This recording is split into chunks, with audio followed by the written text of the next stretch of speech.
And now for the one question that really matters.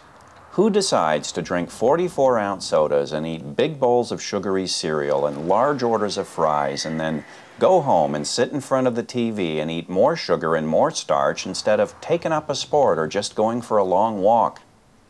You do. And if that's your choice?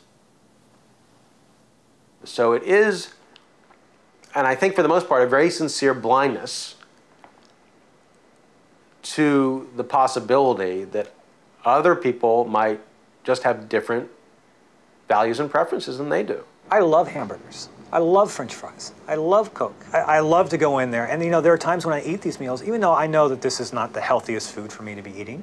And that in a free society, that's okay. You know, it's all right. Well, I'm lysine bromide Wait a minute. That was 3 years ago, so let's do some catching up. By the time I finished making this documentary, I was fascinated with nutrition and health, so I kept on researching. I've read dozens of books and hundreds of studies, and I've interviewed quite a few more doctors and researchers who say the low-fat, high-carbohydrate diet recommended by the USDA is a load of baloney.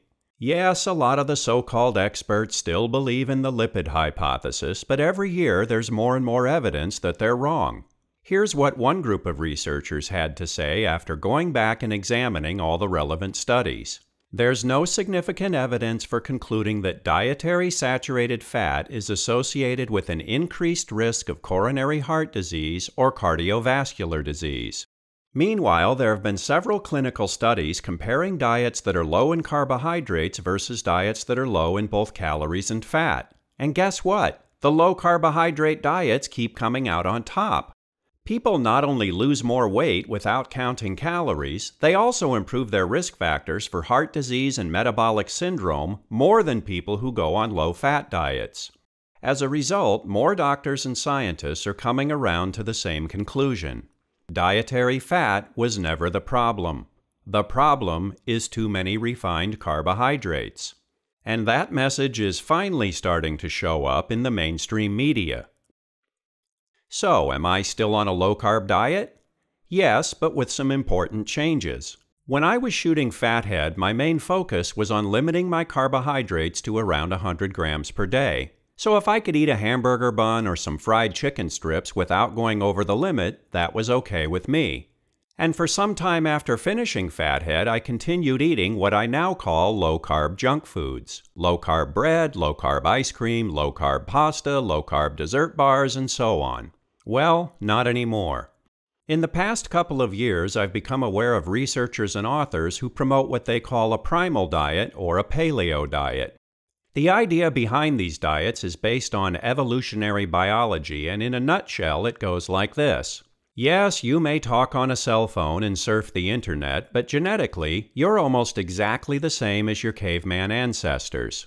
When you eat modern processed foods that your ancestors never would have eaten, there's a good chance those foods will make you sick, because genetically, we're just not adapted to eating them. And besides sugar, one of the most modern and most damaging foods we consume today is wheat.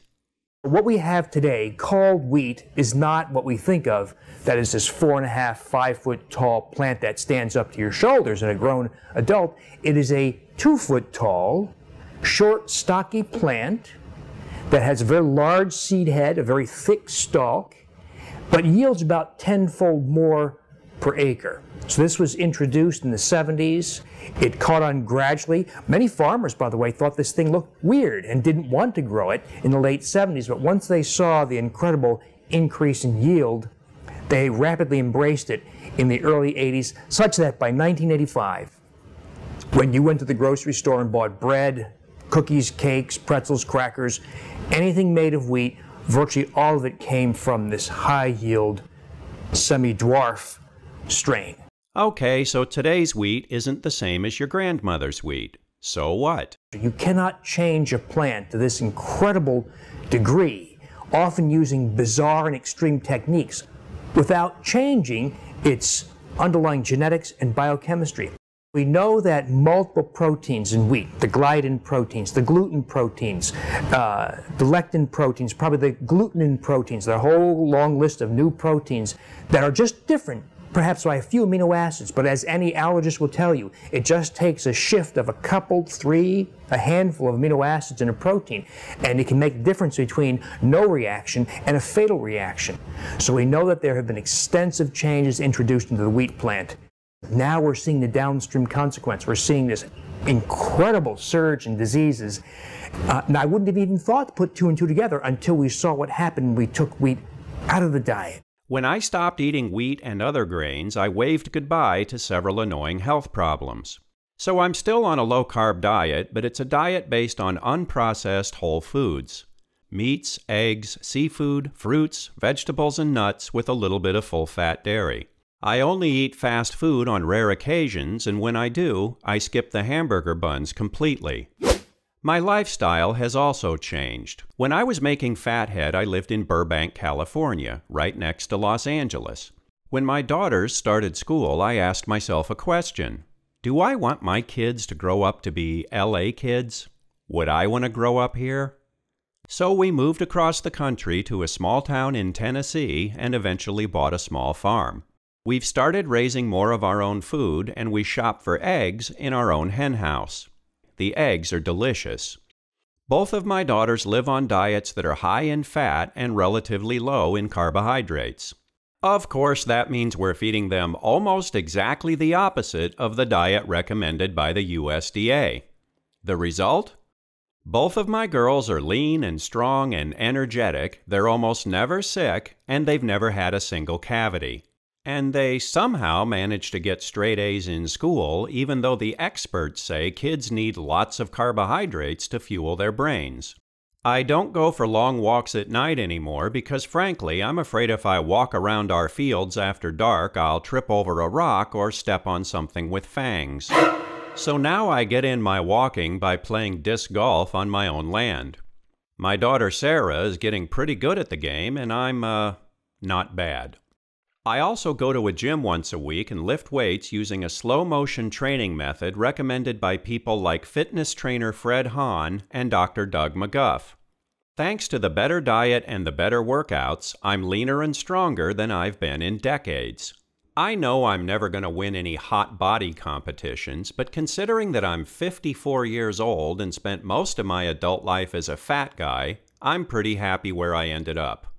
I've also been extremely happy to read the stories that some of the people who have seen Fathead have shared with me. Almost every week I hear from viewers who tell me how they were inspired to cut way back on sugar and starch and go back to eating foods that are high in saturated fat, meats, eggs, butter, and so forth. After changing their diets, they ended up losing a lot of weight and drastically improving their health. To be perfectly honest, making a documentary on a shoestring budget turned out to be a lot harder than I thought it would be. But when I see pictures like these, I know it was worth all the effort. Well, I'm lysine, bromide, various insecticides, blue dye number 9.